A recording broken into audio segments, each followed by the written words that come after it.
Good evening, everyone. This is Nehal Gupta, and today's topic is postmortem of politics. Charles de Gaulle once said that politics is too serious a matter to be left to the politicians. Politics refers to certain polities, tactics, techniques, strategies that are concerned with the governance of a country by a person in power.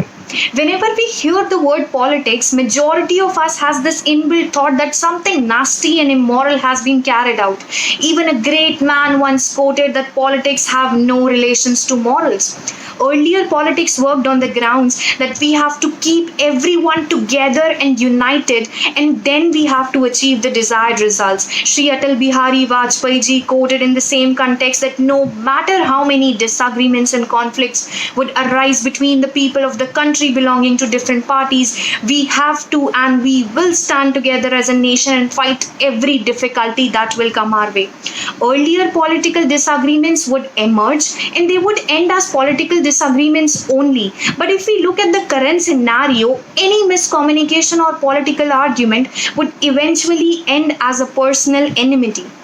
A very recent incident of how politics is played in the current scenario is when a female Bollywood personality takes a stand. Here, I'm not commenting that whether she's right or she's wrong, but at this point of time, it is the part and parcel of politics of Maharashtra government to secure life and property of each and every person residing in the state, and such an unpolitical and unethical act has been done on their part.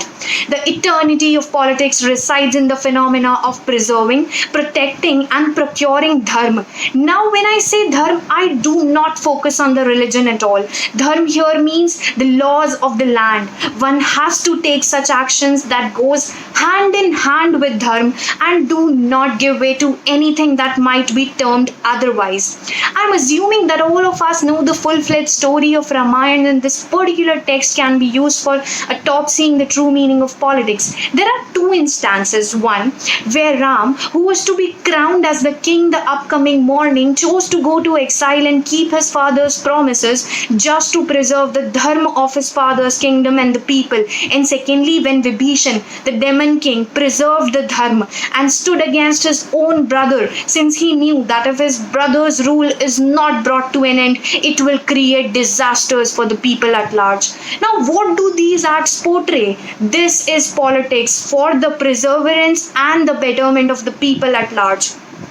In another Indian spiritual text, that is Mahabharata, which is fully based on politics, wherein a character Shakuni deceived and devoid the five brothers by playing the cheapest politics in the history of mankind, and also wherein Krishna counseled Arjun that this war or this politics happening is not about himself or about his cousins standing against him as his enemies. Rather, it is against a concept or an idea of dharma, that is preserving, protecting, and taking steps for the benefit of people at large.